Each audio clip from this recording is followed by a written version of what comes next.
तो महाराज, ये मैं प्रण पूर्वक कहता हूँ, शपथ लेता हूँ, जैसे जो भी संतान पैदा होगी, मैं नारा सहित आपको भेंट कर दूंगा। मानना या छोड़ना ये तुम्हारे ऊपर निर्भर है। ये बात मेरे भाइयों, कंस को जच गई, मर जाएगा, शपथ ली, बहन को नहीं मारा, छोड़ दिया, मगर मथुरा के समीप यमुना के किनारे एक महल देकर बहनों को ठहरा दिया गया, पहरा लगा दिया। वसुदेव और देव की बेचारे बकेट में बड़े हैरान हैं। देव की कह रही है कि स्वामी, मेरे दिल में बड़े अरमान हैं ससुराल जाने के लिए, ये सब क्या हो गया? वसुदेव कहने लगे, हे प्रिय, मती घबराओ, ये विधि का विधान है, हम और आप इसको मेट नहीं सकते हैं। और सच्चाई तो ये भाइयों, विधि के विधान को कोई नहीं मेट पाओ।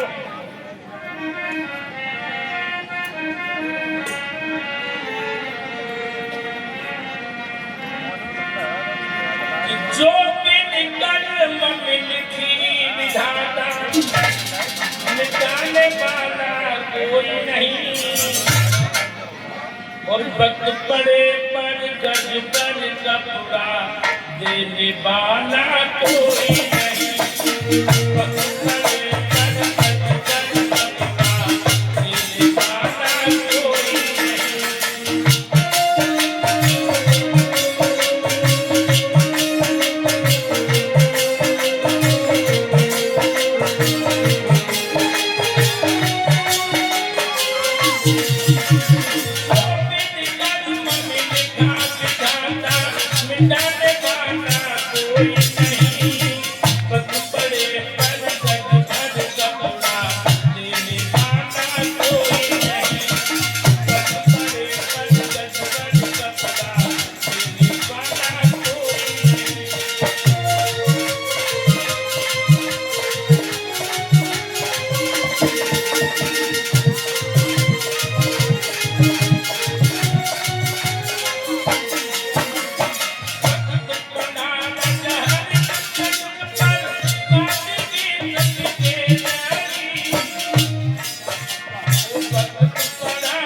संभालो।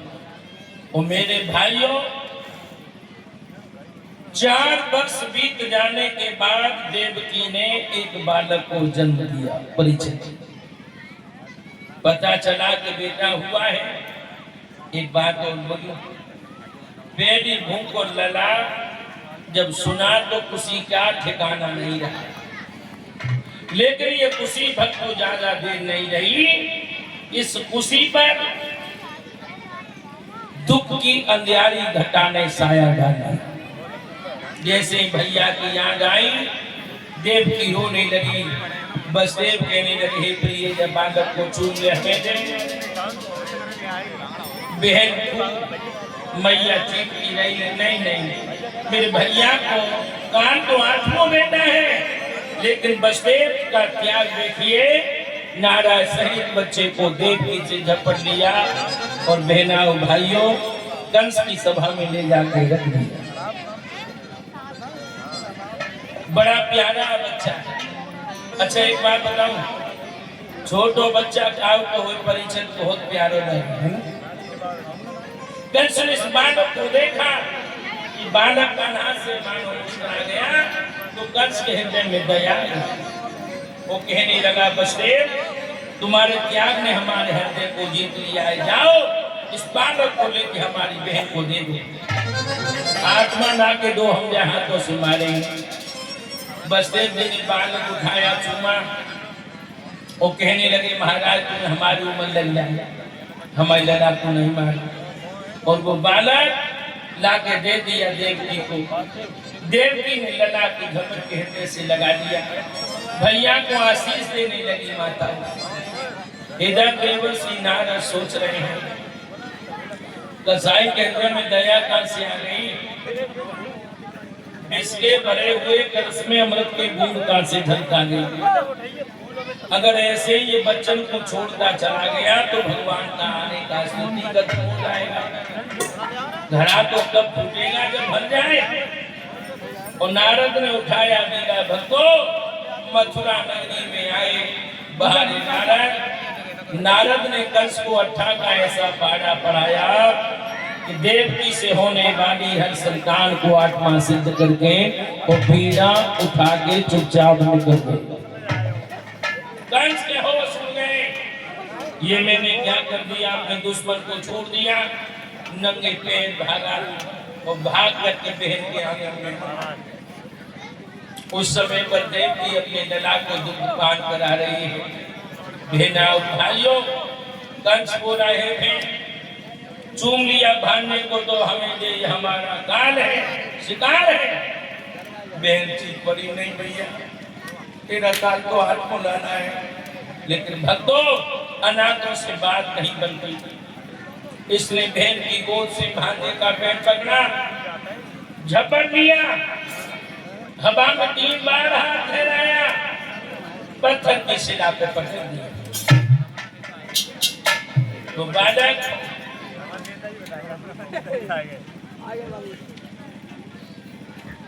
हृदय जी माँ के नेत्रों के सामने छोटे छोटे टुकड़ों में परिवर्तन होता।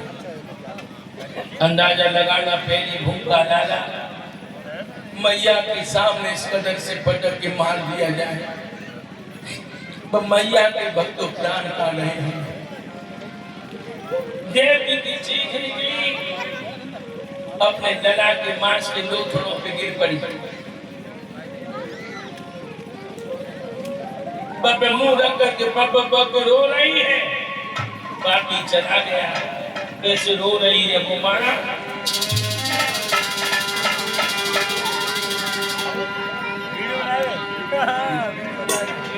मैंने खोजा पाकर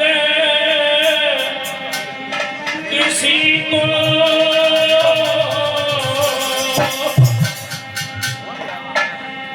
आग लग जाए क्या जिंदगी। मैंने खोजा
देव की ज्योति देव से शक्ति रही बस देव की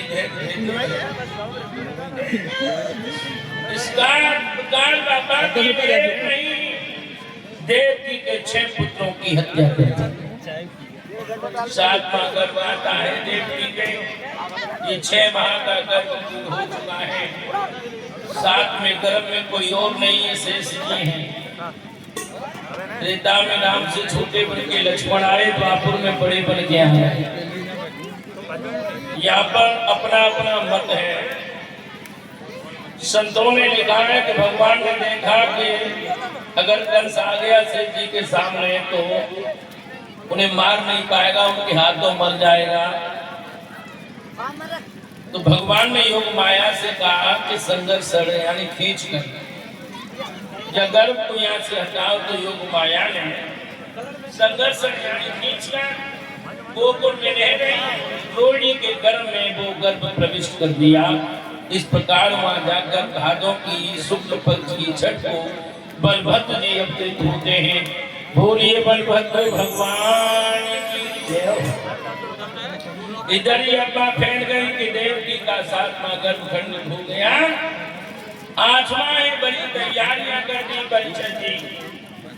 उस पापी ने बहन और बहनोई को स्नान करते कर दिया, मथुरा में ले जाकर काल कोठरी में बंद कर दिया।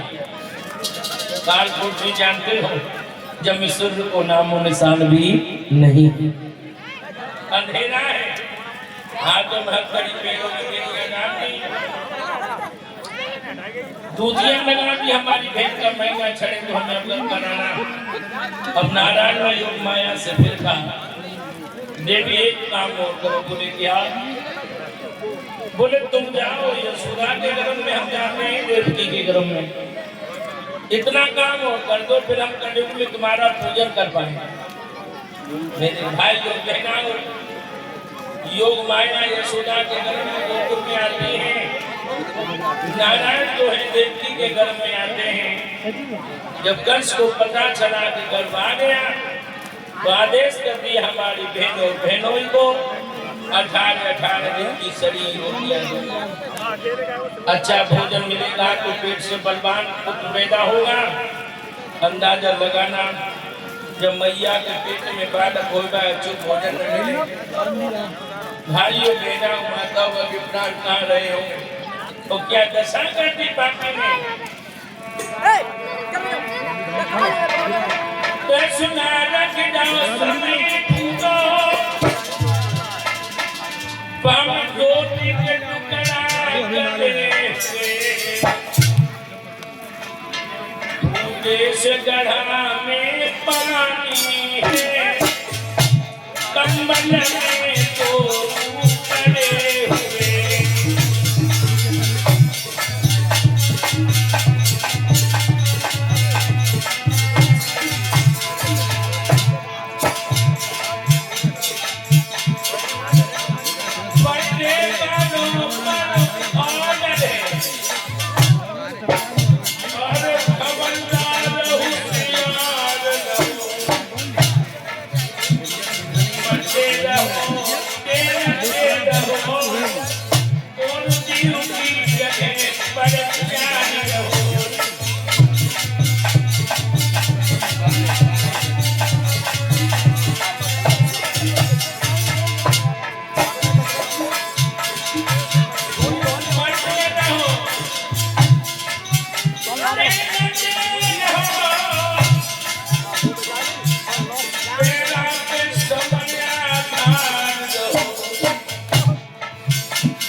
कि आदित्य यादव श्रीमान रमन जी के सपुत्र हैं।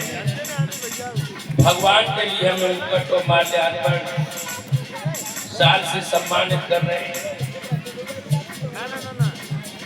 101 मुद्राएं भगवान के लिए भेंट कर रहे हैं। भगवान आदित्य जी को दीर्घायु सद्बुद्धि प्रदान करें। अपने माता पिता परिवार दादा दादी का नाम रोशन करें, पढ़ लिख करके होनहार बने। यही इनके लिए आराध्य से प्रार्थना है। समाज में समुदाय धर्म क्षेत्र में बढ़ते रहें।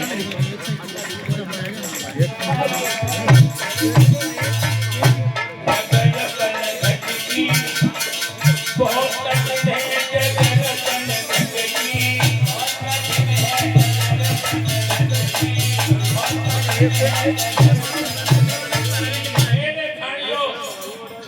उदर वृद्धि होने लगी। जब प्रसव काल का समय आया तो कौन सा समय आ गया? भादों को महीना, लगत भादों, अष्टमी तिथि है, बुधवार को दिन है। शाम की मैया देव की बोली दिया, कोई ऐसी मालूम पर नहीं कि हमारा लला पैदा हुए तो समय है। बस ये बोले प्रिया तुम है, हम चाह करके भी एक दूसरे की मदद नहीं कर पाए। भाई गोविंद के ध्यान करो, वही मदद कर सकता है। सोई बसते बोलदेव की दोनों ध्यान पर बैठे। रमन भाई ये होता क्या है? संध्या हो गई, रात का प्रथम पहर पूर्ण हो गया, दूसरा पहर लगा।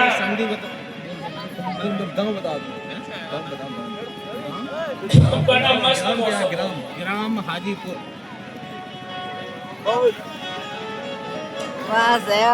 भगवान आ रहे बेटा। नन्ही नन्ही दुनिया की पार है। पत्नी ने जब के श्रृंगार कर लिया, मेडम बोल रही मैडम विज्ञान की वेद पढ़ते हो, दशा क्या है?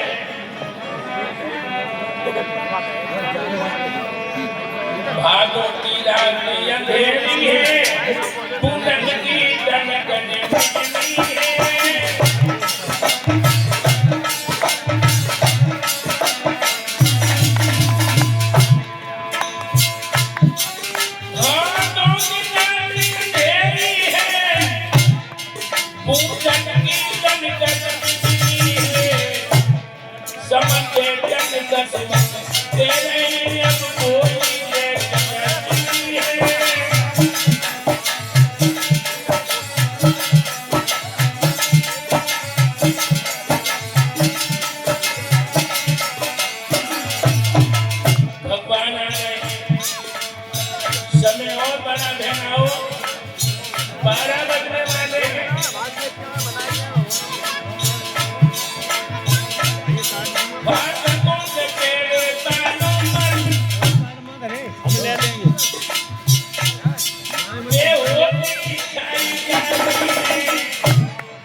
मानो फिर हो गए, भगवान के दर्शन को दादाए थे।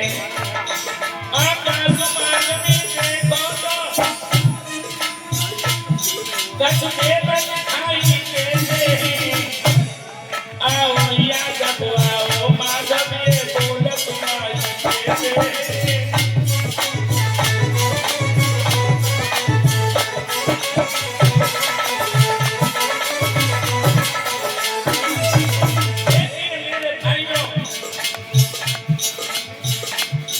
संत भगवान बैठे हैं, विद्वानों का कथन होता है कि नारायण कभी गर्भ में नहीं आए, जिसके गर्भ में नहीं आए, राम जी गर्भ में नहीं आए।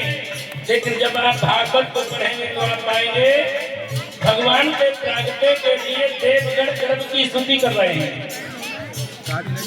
सभी हाथ छोड़कर गर्भ की स्तुति करें, भगवान का स्वागत करें।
स्वागतम कृष्णा,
थोड़ी देर में कर लेंगे।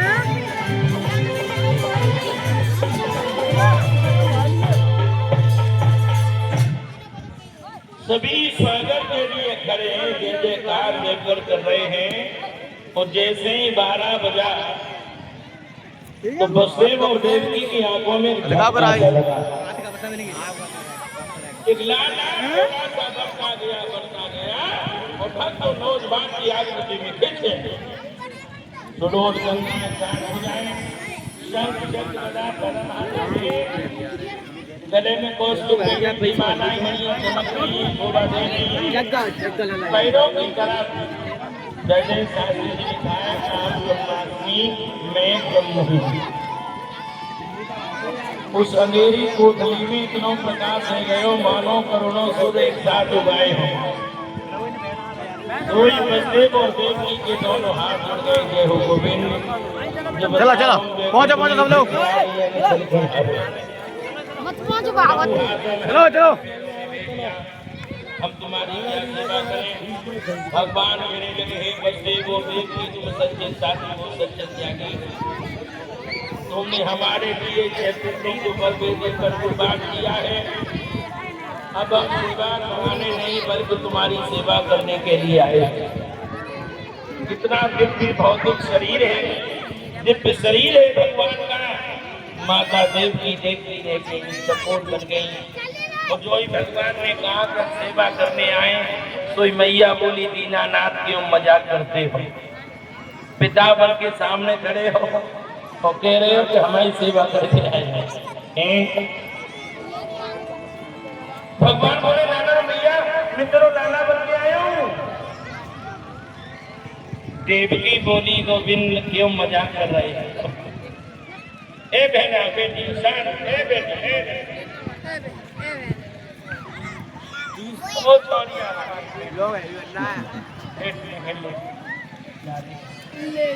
मेरे भाइयों कितना खुल जा तुझे तो सही है फिर। मैया बोली गोविंद में कौन कहने को कि देवकी को लाना, और तुम बेटे कितनों दिव्य शरीर लेके हमारे लालू बन के आए हो गोविंद।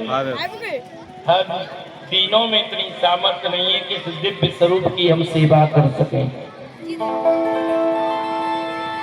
दिया हुआ वरदान सफल करना चाहते हो तो वैसे ही बन जाओ जैसे लल्ला पैदा होता।